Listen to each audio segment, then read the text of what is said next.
Shannon Kadlovski, a certified nutritionist and healthy lifestyle specialist. And I am the author of Get the Gunk Out, Simple Healthy Habits, Life-Changing Results. And today I'm here with Nicole McCance, who is a psychotherapist, who will be chatting with me.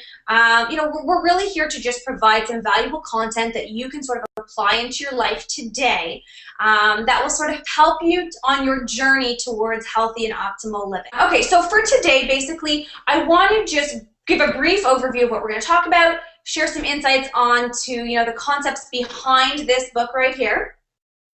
And then we'll get right into it. So the book, Get the Gunk Out, is all about simple, healthy habits that you can incorporate into your life with ease. So it's going to, help to make you look great, feel great, eat better.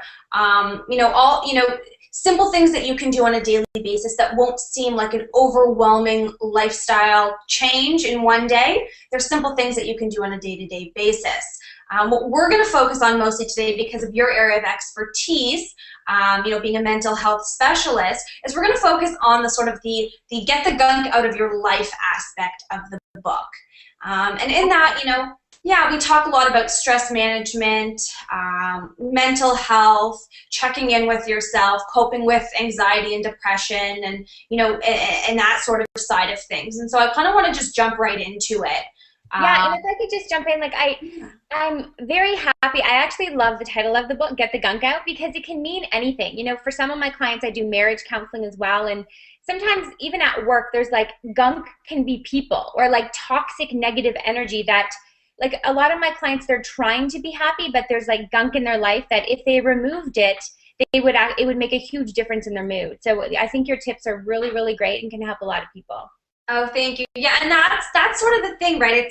We talk about removing the gunk from your diet, the gunk from your body, and the excess gunk from your life. So it really looks at all aspects of your life, because we're whole beings. It's not just fixing our diet is going to fix everything, or fixing our emotional state is going to fix everything.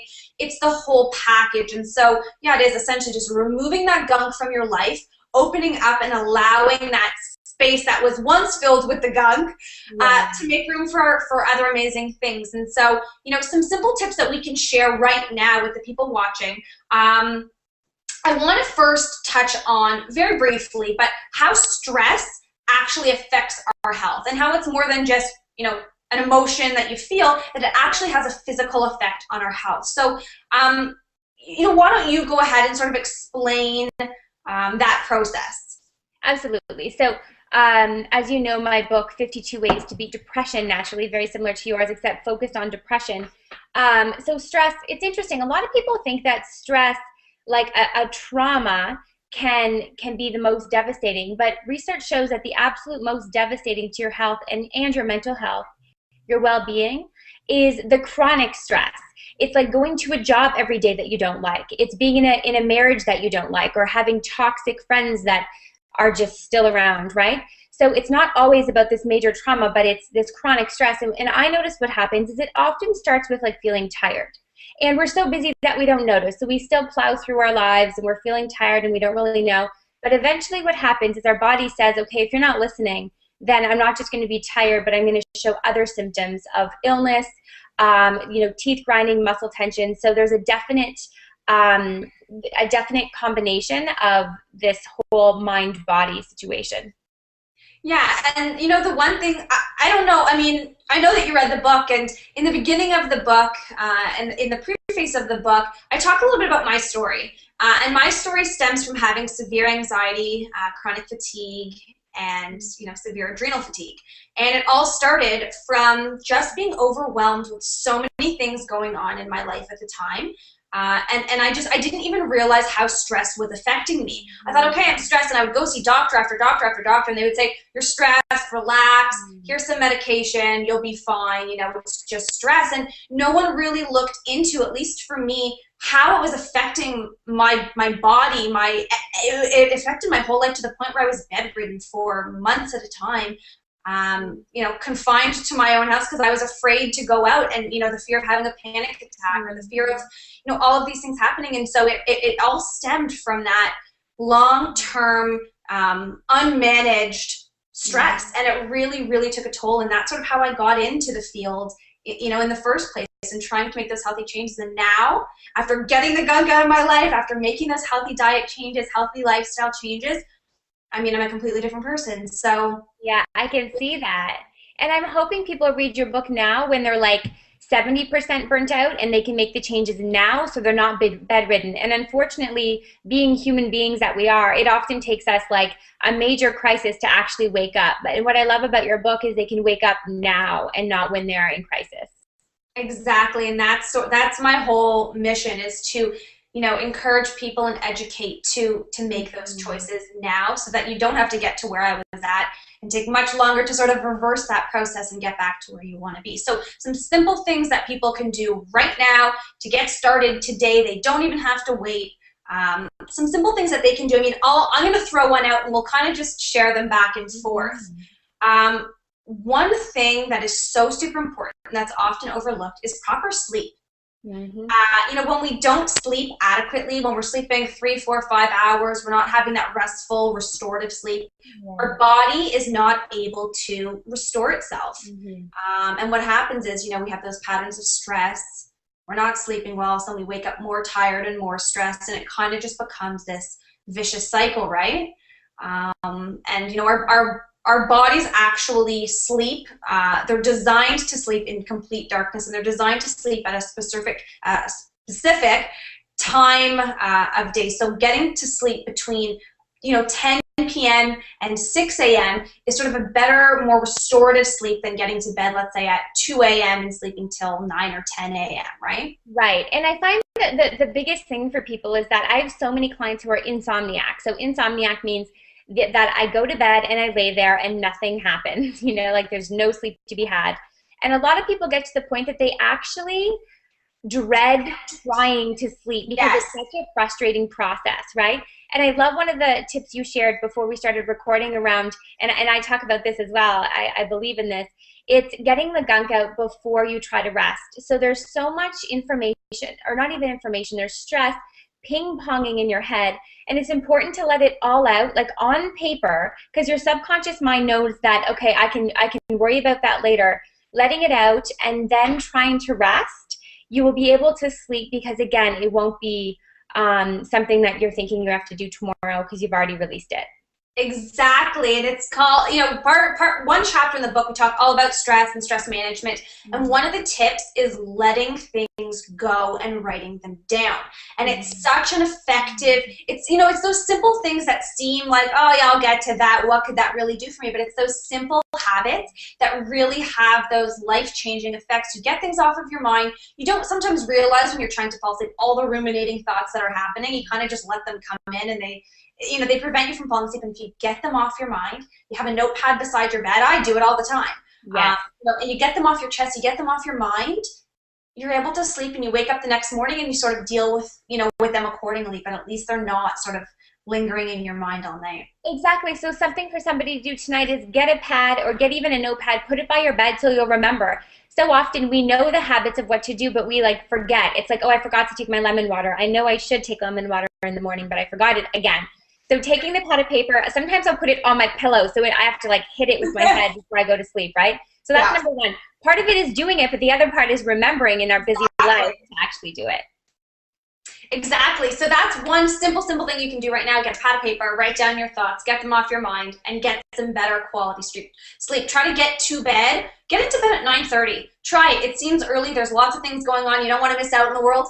But try it. You will see how much more effective it is when you get into bed early and really just... Exactly. And at least reading a book early. For some of my clients, they're like, Nicole, you don't, do you have children? That's absolutely impossible. Are you kidding? By the time I wind down. But the thing is, sometimes even getting to bed with a book, you'll notice you'll start to feel tired, and then you're writing your stress, you're writing about your, your boss, all this stress, letting it all out, and before you know it, you're sleeping. You're half asleep. Exactly.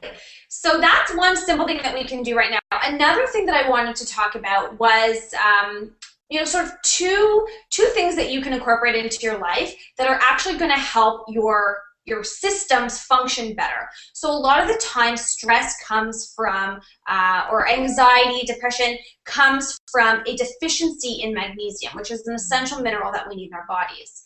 A lot of us are deficient in magnesium, and so simple thing that you can do is just increase your magnesium intake first in your diet, and then possibly look into supplementing with magnesium if you're, if that works for you and if that applies to your life. And it's really simple and easy to do.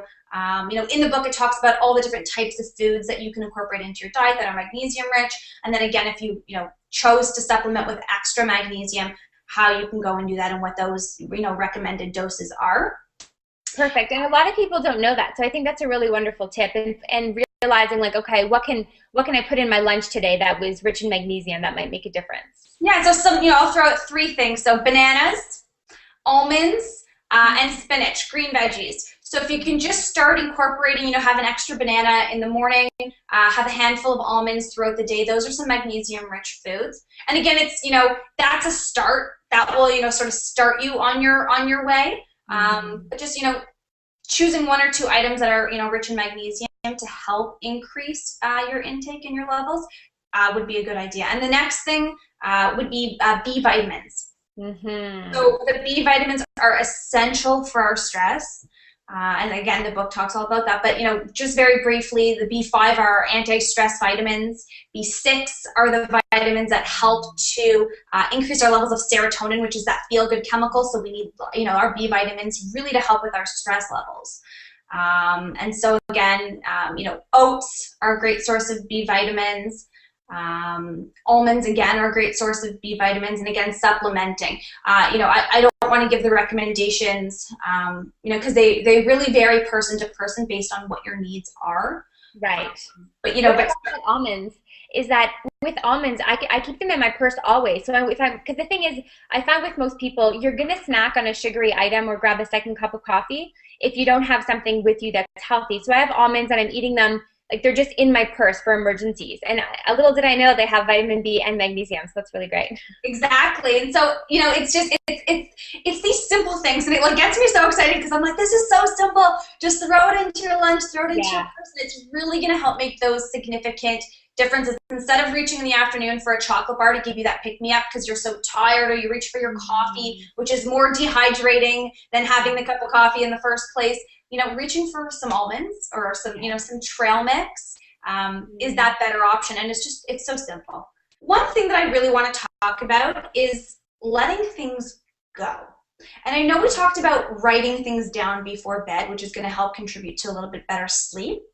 But what I kind of want to talk about now, and I'd like to hear some of your thoughts as well, are, just letting things go and sort of accepting. And I know for me, my personal story is in the book, and I share it all the time, is that I was so much that personality where everything had to be perfect, and everything, would stress me out, and I would become overwhelmed, and I would take on so much, and I just, I had to just be perfect. And it's exhausting trying to be perfect. It is. And, it only, as soon as I sort of learned to just let things happen how they were supposed to happen, accept things how they are, especially things I couldn't change. Yes. Everything changed for me. So maybe could you give us some advice on, some tools on how to actually do that? Number 1, this is the hardest thing to do and the most important. So often I'll tell, if you think about it, there would be no stress if we let things go. Life would happen kind of like a wave. It hits us, and then it retreats back into the ocean, and then the next wave. But no, we hold on to it because we're human, right? Part of it is being human. But even if, let's say right now you're a 9 out of 10 in perfectionism and unable to let it go, even if you could bring it down using the book to like a 6, that's transformative and will change your life. So don't think that any human being is always letting things go. I mean, if you have a pulse, you're impacted by life, right?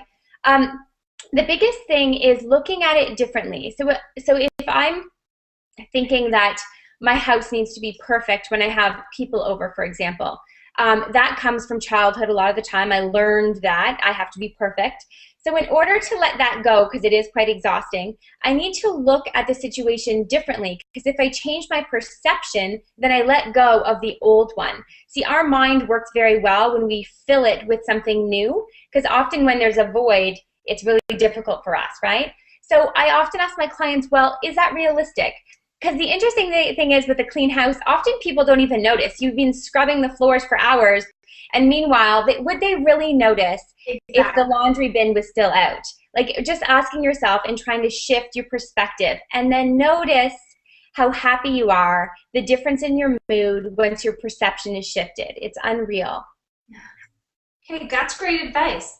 Well, I really love the book. Both you and I like how we were thinking when we wrote the book. It's both of our books because it's very simple tips, and I know I work really well with bite sizes. It's like I can try that tomorrow. I can try doing that now.